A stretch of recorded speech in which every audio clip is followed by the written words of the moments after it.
Ողջույն գործարար ալիքին միացած ռադիոլսողների եւ դիտողներ, դուք միացել եք 106 եւ 5 հաճախականությանը։ Ես Գայա Ասոյանն եմ։ Խաղի կանոներ հաղորդաշարը մենք իրականացնում ենք մրցակցության եւ սպառողների շահերի պաշտպանության հանձնաժողովի հետ։ Մեր այսօրվա հյուրերը հանձնաժողովի իրավաբանական վարչության իրավական ապահովման բաժնի գլխավոր իրավաբան Լիդա Մուրադյան, բարև ձեզ։ Իրավաբանական վարչության վարչական վարույթների եւ դատական ներկայացուցչության բաժնի գլխավոր իրավաբան Սուսաննա Հարությունյան, բարև ձեզ։ Հուլիսի 1-ին ընդունվեց նոր օրենսդրական կարգավորումներ, որոնք վերաբերում են սպառողների շահերի պաշտպանությանը եւ կար մի կարևոր դրույթ, որը վերաբերում էր հենց սպառողների հետ կնքվող միանալու պայմանագրերին, որ չի թույլատրվում անարդար պայմաններ ներառել, ինչպես նաեւ ձեռնարկատիրության շենքից դուրս եւ հեռավար կնքվող պայմանագրերին էր վերաբերում։ Նախ խոսենք, թե ինչ են այդ սպառողների հետ կնքվող միանալու պայմանագրերը եւ առասարակ ինչ դրույթներ են տարածվում դրանց վրա։ Այո, պետք է հասկանալ ինչ է միանալու պայմանագիրը եւ ինչու է օրենսդիրը առանձնահատուկ ուշադրություն դարձնում հենց այս տեսակի պայմանագրերին։ Միանալու պայմանագրերը համարվում են այն պայմանագրերը, որոնց պայմանները նախապես սահմանվում են վաճառողի, ծառայություն մատուցողի կամ արտադրողի կողմից, իսկ սպառողները որպես կանոն հնարավորություն չեն ունենում մասնակցելու պայմանագրի բովանդակության ձևավորմանը։ Նրանք պարզապես, այսպես ասած, միանում են արդեն պատրաստի պայմանագրին, ընդունելով այն ամբողջությամբ։ Ընդ որում, նույնիսկ այն դեպքում, երբ սպառողը պայմանագրի որևէ առանձին պայմանի սահմանման համաձայնեցմանը մասնակցել է, միևնույն է պայմանագիրը համարվում է միանալու պայմանագիր, եթե դրա հիմնական բովանդակությունը շարունակում է մնալ ստանդարտ եւ նախապես ձևավորված։ Գործնականում մենք գրեթե ամեն օր կնքում ենք նման պայմանագրեր, օգտվելով բջջային կապի, ինտերնետի, կոմունալ, բանկային, ապահովագրական եւ այլ ծառայություններից։ Մեզ առաջարկվում է, այսպես ասած, միանալու պայմանագիրը եւ մենք կարող ենք այն կամ ընդունել կամ հրաժարվել ծառայությունից, այսինքն պայմանների վերաբերյալ իրական բանակցելու հնարավորություն որպես կանոն չենք ունենում։ Եվ հենց այս հանգամանքով էլ պայմանավորված է, որ նման պայմանագրերում հնարավոր է, որ ներառվեն անարդար պայմաններ, երբ պայմանագրի մի կողմը ձևավորում է պայմանագիրը, իսկ մյուս կողմը պայմանագրի բովանդակություն, իսկ մյուս կողմը որպես այդպեսին չի կարող ազդել դրա վրա, առաջանում է վտանգ, որ այդ պայմանագրում կարող են ներառել անարդար պայմաններ, այնպիսի դրույթներ, որոնք որ անհիմն առավելություն կտան վաճառողին կամ ծառայություն մատուցողին եւ արդեն կխախտեն սպառողի իրավունքները։ Եվ հենց այդ պատճառով էլ օրենսդիրը սպառողին տալիս է կարևոր պաշտպանական մեխանիզմ եւ նախատեսում է, որ եթե նույնիսկ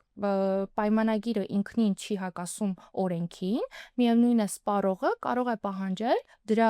փոփոխությունը կամ լուծումը, եթե նա զրկվում է այնպիսի իրավունքներից, որով սովորաբար նման պայմանագրերում նրան տրամադրվում են, կամ անհիմն բացառվում է կամ սահմանափակվում է արդեն մյուս կողմի պատասխանատվությունը եւ ինչպես նաեւ պարունակում է ծանր պայմաններ սպառողի համար, եթե դա սպառողը բնականաբար չէր ընդունի, եթե իրական հնարավորություն ունենար մասնակցելու պայմանագրի պայմանների սահմանմանը։ Եվ այս առումով օրենսդիրը հաշվի է առնում, որ սպառողի հետ կնքվող միանալու պայմանագրերում սպառողը գտնվում է ավելի թույլ բանակցային դիրքում եւ տալիս է նրան այդ լրացիչ իրավական պաշտպանությունը։ Միևնույն ժամանակ սպառողների իրավունքների պաշտպանության մասին օրենքով կան նախատեսվում են հստակ պահանջներ, որի համաձայն չես կարող պայմանագրերում ներառել անարդար պայմաններ, այսինքն նախատեսվում է, թե կետերով նախատեսվում է, թե որ պայմանները չեն կարող ներառվել պայմանագրերում, օրինակներով ներկայացնեմ։ Օրինակ չի կարող պայմանագրով սպառողը կատարել իր պարտավորությունը, մինչդեռ վաճառողը կամ ծառայություն մատուցողը իրենը չի կատարում։ Այսինքն, եթե ծառայությունը չի մատուցվում կամ ապրանքը չի մատակարարվում, բայց սպառողը պարտավոր է, պայմանագրում նախատեսված է, որ սպառողը պարտավոր է ամբողջությամբ վճարել դրա դիմաց, ինչպես նաև չի կարող պայմանագրով նախատեսվել այնպիսի պայման, երբ վաճառողը կամ ծառայություն մատուցողը ինքն է որոշում միակողմանի, արդյոք պատշաճ է իրականացնում իր պարտականությունը, պարտավորությունը, թե ոչ, կամ առանց հիմնավոր պատճառի փոխում է պայմանագրի դրույթները կամ անհիմն կամ առանց ծանուցման լուծում է պայմանագիրը։ այդ դեպքերը, ինչպես նաև օրենքը սպառողին պաշտպանում է այն դեպքերից, երբ օրենքով նախատեսված է, օրինակ, որ որոշակի ժամկետով կնքված պայմանագրի ինքնաբերաբար երկարաձգման դեպքում սպառողը իրական հնարավորություն չի ունենում առարկելու դրա դեմ կամ սպառողը եթե ծառայությունը չի մատուցվում, հրաժարվում է ծառայությունը մատուցել, ծառայություն մատուցողը կամ վաճառողը ապրանքը հրաժարվում է մատակարարել, բայց իր մոտ է պահում արդեն սպառողի ամբողջ գումարը։ Դա եւս անարդար պայման է եւ այս կարգավորումների նպատակն է բացառել անարդար պայմանների սահմանումը սպառողի հետ կնքվող միանալու պայմանագրերում եւ որպեսզի արդեն պաշտպանվի կողմերի իրավունքների ու պարտականությունների հետ հավասարակշռությունը։ Դուք կարծես թե ավելի շատ ներկայացրիք արդեն իսկ գործող օրենսդրական կարգավորումներ եւ օրինակներ, մի փոքր խոսենք նաեւ նրանցից, որոնք նոր են ընդունվել եւ նոր են ազդելու այս ոլորտի վրա եւ հենց այս գծով։ Մի փոքր դրանք էլ մանրամասնեք, թե ինչ նոր օրենսդրական կարգավորումներ կամ արդեն իսկ նախաձեռնություններ կան։ Վերջին օրենսդրական փոփոխություններից հետո ոչ միայն անարդար պայմանների կարգավորումները ընդլայնվել են եւ ոչ միայն օրենսդիրը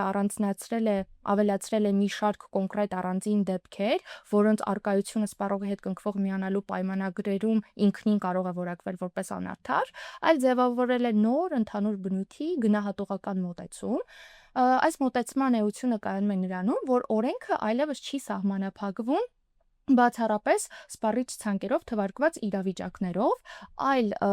ձևավորել է ընդհանուր չափանիշ, որի հիման վրա հնարավոր է յուրաքանչյուր կոնկրետ պայման գնահատել եւ անհրաժեշտության դեպքում արդեն որակել որպես անարդար, անկախ նրանից, այսինքն նույնիսկ եթե դրանք սպառիչ ցանկով առանձին դեպքերի շարքում թվարկված չեն։ Եվ այս պայմանի կարևոր բաղադրիչը կայանում է նրանում, որ այս մոտեցման կարևոր բաղադրիչը կայանում է նրանում, որ դրանք չպետք է հակասեն, այդ պայմանները չպետք է հակասեն իրավահարաբերությունների հիմքում ընկած հիմնարար սկզբունքներին, բարեխղճության, ազնվության, արդարության, ճշմարտության եւ անաչառության պահանջներին։ Միևնույն ժամանակ այստեղ կարող է ստեղծվել, չպետք է ստեղծվի, այսինքն այնպիսի իրավիճակ, երբ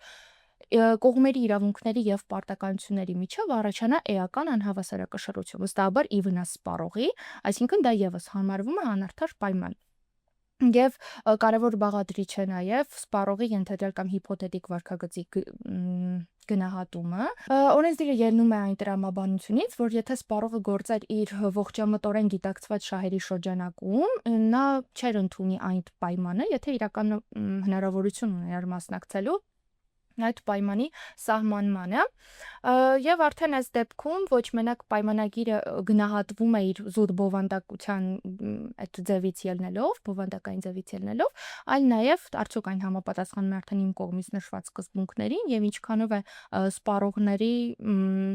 համար առաջանում իրավունքների եւ պարտականությունների անհավասարակշռություն։ Նախկինում անարդար պայմանների ընդամենը 8 մասնավոր դեպք էր սահմանում օրենքը, իսկ հիմա արդեն փոփոխություններից հետո դրանց թիվը էականորեն ընդլայնվել է, դրանք շուրջ 11-ով ավելացել են։ Կարող եմ օրինակներով թվարկել դրանցից մի քանիսը։ Օրինակ, երբ սպառողը կնքում է ինտերնետ ծառայության պայմանագիր, բայց արդեն հետագայում դրա պարզվում է, որ նա պետք է լրացիչ վճարներ վճարի, որի մասին նա նախապես չէր տեղեկացվել։ Դա օրինակ անարդար պայման է, որը որ չի կարող ներառվել պայմանագրերում, կամ մի մեկ այլ դեպք, երբ պայմանագրում վաճառքի գինը նշված է 200,000 դրամ, բայց մատակարարման պահին պարզվում է, որ դրա գինը 250,000 դրամ է առանց սպառողի բնականաբար նախապես տեղեկացնելու։ Սա եւս կարող է համարվել անարդար պայման, ինչպես նաեւ չի կարող վաճառողը միակողմանի լուծել պայմանագիրը առանց դրա մասին նախապես տեղեկացնելու սպառողին, օրինակ բջջային կապի պայմանագիր է կնքվել, չի կարող ու պարզապես օպերատորը հրաժարվել պայմանագրից, միևնույն ժամանակ նման հնարավորություն արդեն չտալով Սպառողին։ Թերևս այս նոր դեպքերն էին եւ կարևոր փոփոխությունը կայանում է նրանում, որ եթե նախկինում անարդար պայմանների մի քանի դեպք կար, որի իրավական հետևանքը, այսինքն առոչինչ լինելը նախատեսվում էր մի քանի դեպքերի մասով, հիմա արդեն ամբողջ անարդար պայմաններին է դա վերաբերում այդ իրավական հետևանքը, այսինքն ցանկացած անարդար պայման, եթե պայմանագրում ներառվում է, այստեղ կարևոր է որ ֆիքսենք, որ ոչ թե պայմանագիրն է առոչինչ համարվում, այլ կոնկրետ այդ դրույթ, այդ անարդար պայմանը համարվում է առոչինչ։ Նոր փոփոխություններով թերևս այսքանը։ Օրենսդրական փոփոխություններից զատ, ինչպես սկզբում իմ խոսքում նշեցին, կան նաև փոփոխություններ պայմանագրերի հետ կնքվող։ Խոսեցի նաև այդ հեռակա պայմանագրերի մասին, պարզաբանենք, թե ինչ է հեռակա պայմանագիրը, ինչ հասկացություն է եւ առհասարակ ինչ օրենսդրական փոփոխություններ եւ դրույթներ են տարածվում դրանց վրա։ Այո, սպառողների իրավունքների ոլորտի բարեփոխումների շրջանակում նաև անդրադարձ է կատարվել հեռակա եւ ձեռնարկության շենքից դուրս կնքվող պայմանագրերին, մասնավորապես սպառողների իրավունքների պաշտպանության մասին օրենքում լրացվել է նոր գլուխ, որը ամբողջությամբ կարգավորում է այդ հարաբերությունները։ Նախ եւ առաջ սկսենք հեռակա պայմանագրից, ներկայացնենք թե որոնք են դրանք։ Հեռակա պայմանագրերը դրանք վաճառողի եւ սպառողի միջև հեռավար հաղորդակցության միջոցների օգտագործմամբ կնքվող պայմանագրերն են, առանց վաճառողի եւ սպառողի միաժամանակյա ֆիզիկական ներկայությամբ, ներառյալ պայմանագրի կնքման պահը, եւ ներկայումս գործնականում մենք շատ գնումներ են կատարում էլեկտրոնային հարթակների միջոցով եւ սրանք հենց հեռակա պայմանագրերի օրինակներն են, երբ որ մենք որևէ տնտեսվարող սուբյեկտի կայք մուտք գործելով ցանկանում ենք որևէ ապրանք ձեռք բերել, քանի որ պայմանագրի կնքումը իրականացվում է հեռավար հաղորդակցության միջոցի օգտագործմամբ, օրինակ համակարգչի կամ հեռախոսի, եւ վաճառողը եւ սպառողը միաժամանակյա ֆիզիկական ներկայություն չունեն պայմանագրի կնքման պահին, սրանք հենց հեռակա պայմանագրի կնքման օրինակներն են։ Նշենք, որ սպառողների իրավունքների պաշտպանության մասին օրենքում գլոբալ առումով ընդհանրապես ներկայացվում են պայմանագրերին ներկայացվող ընդհանուր պահանջները, որոնք վաճառողը թերևս պարտավոր է ներկայացնել սպառողին, սակայն պայմանավորված հեռակա պայմանագրերի առանձնահատկություններով նաև օրենսդիրը ամրագրել է մի շարք պահանջներ, որոնք որ հատուկ են հենց այս պայմանագրերին։ Օրինակ հեռակա պայմանագրերի կնքման դեպքում վաճառողի վրա դրվում է պարտականություն պարզ եւ ընթեռնելի եղանակով սպառողին տեղեկացնել նաև հեռակա հաղորդակցության միջոցի հետ կապված տվյալների օգտագործման կարգը, որը նույնական է էլեկտրոնային եղանակով ստորագրությանը եւ նույնականացնում է այն ստորագրող անձին, արտահայտում է վերջինիս կամքը պայմանավորված այս պայմանագրերի առանձնահատկություններով, ինչպես նաև հեռակա պայմանագրերի դեպքում մի շարք այլ պահանջներ նույնպես սահմանված են, փորձեմ պահանջները ներկայացնել եւ օրինակի վրա ներկայացնել, որ ավելի բարձ լինի ռադիոլսողները։ Այո։ Օրինակ, երբ որ մենք մուտք ենք գործում որևէ տնտեսվարող սուբյեկտի կայք եւ փորձում ենք ապրանք ձեռք բերել, այդ պահից սկսած վաճառողի վրա դրվում է պարտականություն օրենքով նախատեսված պահանջները եւ տվյալները ներկայացնելու պարզ եւ ընթեռնելի եղանակով։ Երբ որ մենք արդեն կայքեջ ենք մուտք գործում, ընտրում ենք ապրանքը եւ վաճառողը ներկայացնում է այդ ապրանքի բնութագիրը, ընդհանուր պայմանները, գինը եւ հասնում ենք վճարման պարտավորությանը, այսինքն այդ պահից սկսած, երբ որ պայմանագրի կնքումը ենթադրում է վճարման պարտավորություն, վաճառողը պարտավոր է սպառողին հստակ եւ բարձ եղանակով ներկայացնել վճարման պարտավորության մասին։ Երբ որ հասնում ենք այդ կետին, նաեւ պետք է կոճակի կամ համանման գործառույթի միջոցով, որը պետք է ունենա վճարման պարտավորությամբ վերտառությունը, սպառողին թույլ տա հստակ ձևով գիտակցելու, որ այլևս իր վրա դրվում է վճարման պարտավորություն։ Այսինքն, երբ որ ապրանքը մենք ընտրել ենք եւ արդեն հասնում ենք վճարմանը, չի կարող լինել օրինակ այսպիսի մի կոճակ անցնել առաջ, անցնել հաջորդին եւ այդ պահից սկսած քո վրա դրվի վճարման պարտավորություն եւ դու հստակ չգիտակցես, որ այդ պահից սկսած դու այլևս ունես վճարման պարտավորություն։ Այսինքն օրենսդիրը սահմանում է հստակ պահանջ առանց երկիմաստ բառերի, օրինակ վճարման պարտավորության պատվեր ձևակերպումով կոճակի ակտիվացում, որը թույլ կտա անցնել հաջորդ փուլին։ Նշեմ նաև, որ օրենսդիրը սահմանել է առաքման վերաբերյալ հստակ տվյալների ներկայացման պահանջ, այսինքն, երբ որ մենք ընտրում ենք ապրանքը վճարման պարտավորությունը կատարում ենք եւ հասնում ենք առաքմանը եւ վերջին պահին պարզվում է, որ տվյալ ապրանքը օրինակ ունի առաքման սահմանափակում եւ Հայաստանի Հանրապետության տարածքում այն չի կարող առաքվել կամ առաքվում է այլ պայմանների կամ պահանջների բավարարման պայմաններում կամ լրացուցիչ վճարի կանցման դեպքում։ Այս դեպքում նույնպես օրենսդիրը սահմանել է պահանջ, որ վաճառողը պարտավոր է հստակ մինչև պայմանագրի կնքման պահը սպառողին տեղեկացնել առաքման կամ առաքման պայմանների սահմանափակման մասին։ Ընդ որում նշեմ, որ եթե վճարման պարտավորության մասին վաճառողը սպառողին հստակ չի տեղեկացնում, սպառողը վճարման պարտավորություն չի կրում։ Հեռակա պայմանագրերի շրջանակում նաև կարևոր է անդրադառնալ հեռախոսազանգի միջոցով կնքվող պայմանագրերին։ Գործնականում շատ են հանդիպում այնպիսի դեպքեր, երբ որ վաճառողը կամ վերջինիս ներկայացուցիչը մեզանից ցանկացածին կարող են զանգահարել, ներկայացնել իրենց ապրանքները, գովազդել եւ առաջարկել, որպեսզի այն ձեռք բերենք։ Այս դեպքերը նույնպես օրենսդիրը կարգավորման առարկա է դարձրել եւ նշել է, որ հեռախոսազանգի միջոցով կնքվող պայմանագրերի դեպքում վաճառողը կամ վերջինիս ներկայացուցիչը պարտավոր է ներկայացնել վաճառքի առևտրային նպատակը, ներկայացնել վաճառողի կամ վերջինիս ներկայացուցիչի ինքնությունը եւ սպառողի կողմից պատվերի հաստատման պահից սկսած նոր վերջինս կրում է պարտավորություն պայմանագրի կնքման մասով։ Նշեմ նաև, որ հեռակա պայմանագրերը, քանի որ առանձնահատուկ պայմանագրերի տեսակներ են եւ կարող են օրինակ հեռակա հաղորդակցության միջոցը ոչ ամբողջական ծավալով կամ ժամանակային սահմանափակմամբ վաճառողի կողմից ներկայացված տվյալները պահպանել, պայմանագրի կնքման դեպքում օրենսդիրը սահմանում է պահանջ, որ կրկին ներկայացնեն ընդհանուր պահանջները պայմանագրի բովանդակությունը համապատասխան հեռավար հաղորդակցության միջոցին համապատասխան ձևով պայմանագրի գինը, առաքման սահմանները, սպառողի պայմանագրից հրաժարվելու իրավունքը, անորոշ ժամկետով կնքվող պայմանագրերի դեպքում դրա երկարաձգման հնարավորությունը կամ դադարեցման պայմանները եւ այլն։ Քանի որ նշեցի հեռակա եւ ձեռնարկության շենքից դուրս կնքվող պայմանագրերի դեպքում օրենսդիրը ըստ էության բացի հասկացութային ապարատից եւ ընդհանուր վերջինիս բնորոշ պահանջներից սահմանել է նաեւ այլ պահանջներ, օրինակ պատահական վնասվածքի կամ կորստի ռիսկը, պայմանագրից հրաժարվելու իրավունքի իրացումը, դրա իրացման եղանակները, ժամկետները, դրանք թերևս վերաբերում են ինչպես հեռակա պայմանագրերին, այնպես էլ ձեռնարկության շենքից դուրս կնքվող պայմանագրերին։ Հիմա փորձենք բացատրել, թե ձեռնարկատիրության շենքից դուրս կնքվող պայմանագրերը որոնք են, այդ հասկացությունը բացատրեք եւ նաեւ արդեն օրենսդրական կարգավորումներից էլ խոսենք օրինակներով։ Այո, ձեռնարկության շենքից դուրս պայմանագրերը նույնպես նորամուծություններ են, ըստ էության դրանք գործնականում շատ են հանդիպել, բայց օրենսդրական ամրագրում չեն ունեցել։ Ձեռնարկության շենքից դուրս պայմանագրերը օրենքի կարգավորման շրջանակում ներկայացման մի քանի դրսևորումների շրջանակում դրանք ամենաառաջին եւ թերևս բարձ օրինակը, երբ որ կնքվում է վաճառողի ձեռնարկության շենք չհանդիսացող վայրում սպառողի վաճառողի միաժամանակյա ֆիզիկական ներկայությամբ։ Օրինակ բերեմ, երբ որ տնայց է կատարվում, ինտերնետ ծառայություն մատուցող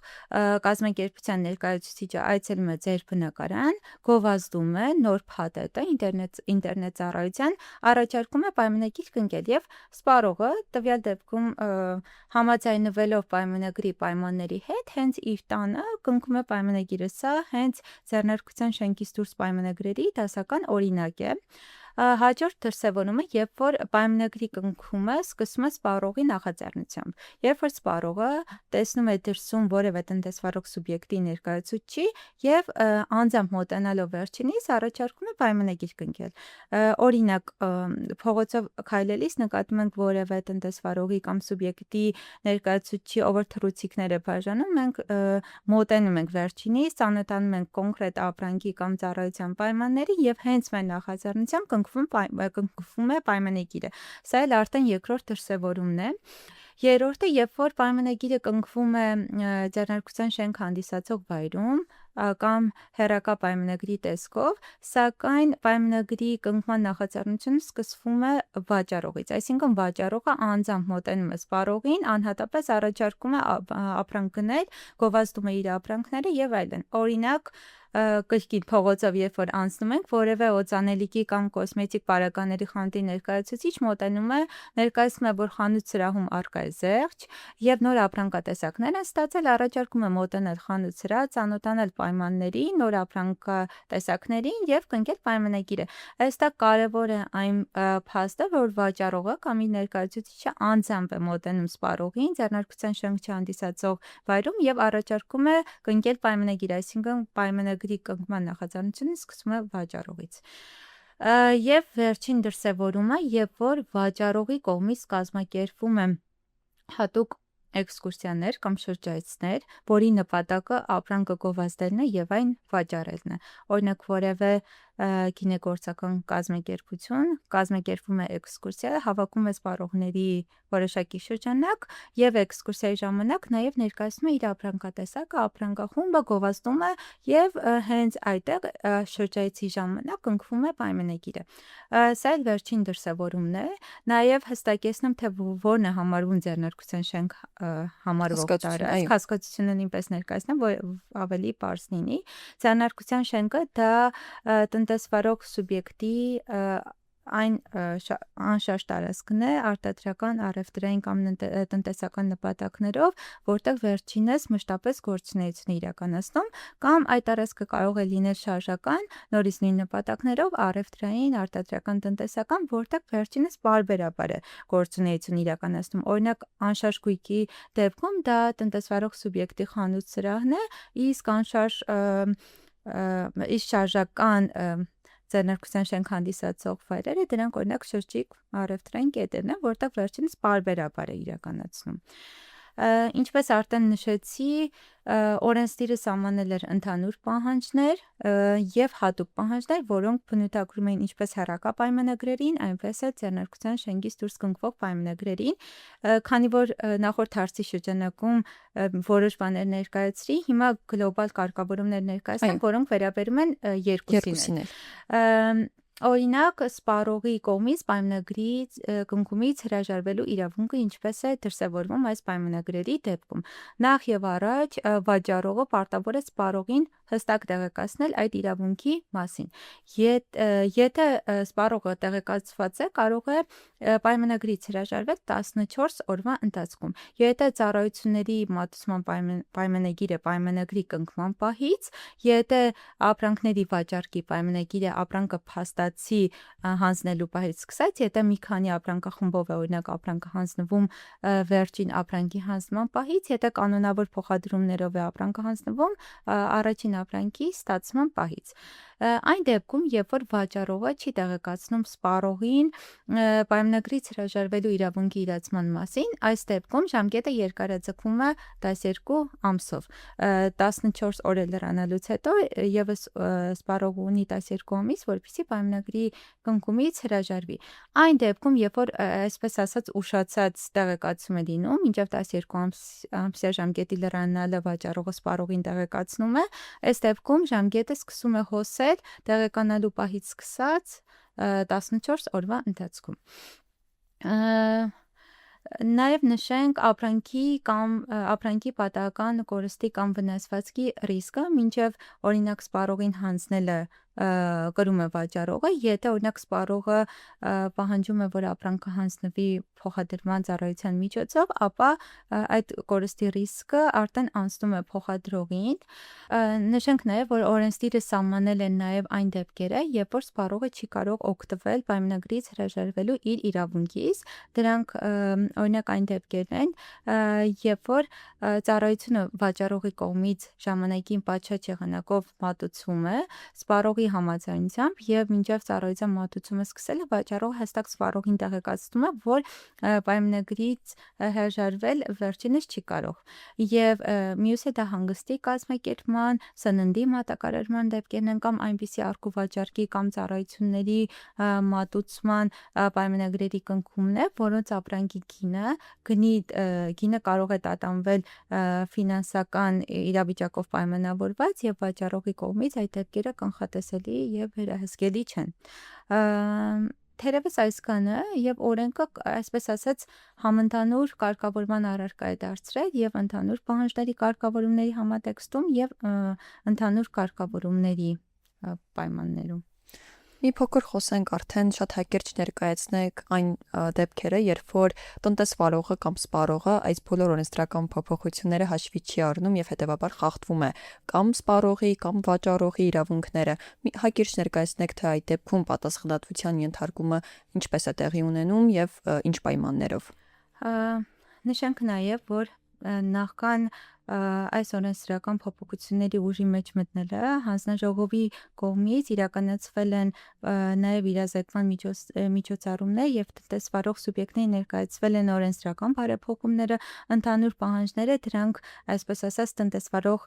սուբյեկտների իրազեկվածության մակարդակի բարձրացման տեսանկյունից, իսկ ինչ վերաբերում է սպառողներին, մենք բազմիցս նաև այս հարտակում նշել ենք, որ գոյություն ունի սպառողի օգնական գործիքը, այսինքն սպառողը երբ որ գիտակցում է կամ հասկանում է, որ իր որևէ իրավունքը խախտվել է, դա լինի օրինակ անարտար պայմանների ներառման կամ հեռակա կամ ձեռնարկության շենքից դուրս կնքվող պայմանագրերի դեպքում, այսինքն ընդհանուր առմամբ բոլոր մրցակցային իրավունքների խախտման դեպքում, այդ թվում նաև սպառողների իրավունքների պաշտպանության համատեքստում կարող է դիմել հանձնաժողովին սպառողի օգնական գործիքի օգտագործման, որը հնարավորություն է տալիս թերևս շատ կարճ ժամկետում վերջիններիս խնդիրներին լուծումներ տալ, իսկ ինչ վերաբերում է պատասխանատվությանը, նշենք, որ հանձնաժողովը այս ոլորտում նույնպես ունի վերահսկողական լիազորություններ եւ միանալու պայմանագրերում անարտար պայմանների ներառման եւ հեռակա եւ ձեռնարկության շենքից դուրս կնքվող պայմանագրերի օրենսդրությամբ նախատեսված պայմանների խախտումները նույնպես բացառություն չեն եւ դրանց հայտնաբերման դեպքում հանձնաժողովը կարող է հարուցել վարույթ, իսկ տուգանքի պատասխանատվության միջոցի ընտրման եւ տուգանքի նշանակման դեպքում այն կարող է հասնել նաեւ տվյալ տնտեսվարող սուբյեկտի նախորդ տարվա հասույթի մինչեւ 5%-ը։ Շնորհակալություն։ Իջեցնեմ ռադիո լսողներին, որ դուք միացել եք 106.5 հաճախականությանը, ես Գայա Սոյանն եմ, կհանդիպենք